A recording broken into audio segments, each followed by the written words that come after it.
Captain Larry, W6WUH, Inside Classic Radios. Number 3 on the Valiant.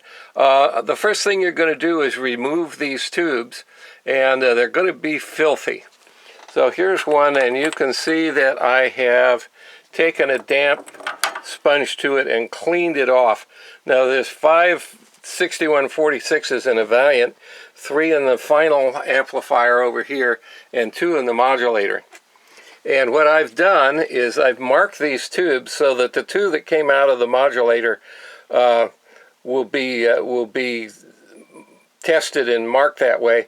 When you get a used radio like that, you don't know what you've got for tubes.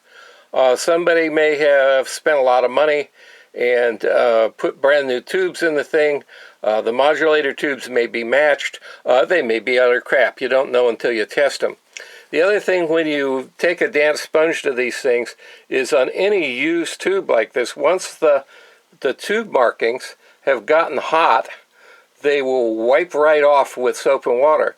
So when you're dealing with these tubes, when they first come out and they're dirty, you want to make a note of what the tube is. Sometimes the marking is very hard to read, but you want to make an effort to read it and not wipe it off.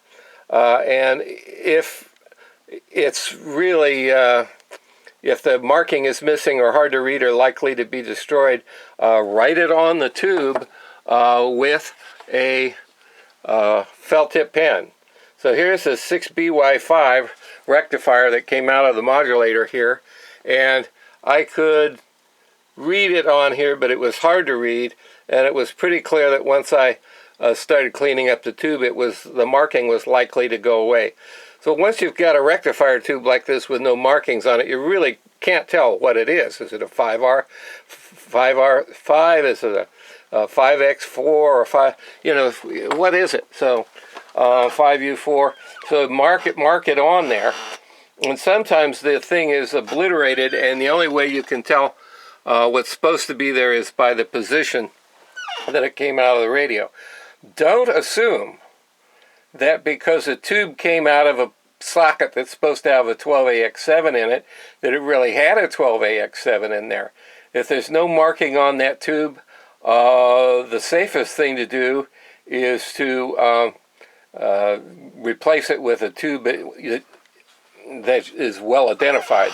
It's not unusual in these old radios to find out that people have put the wrong tube in there. They didn't have a 12AX7, they put in a 12AU7 or a 12AT7, and things are not going to work right that way.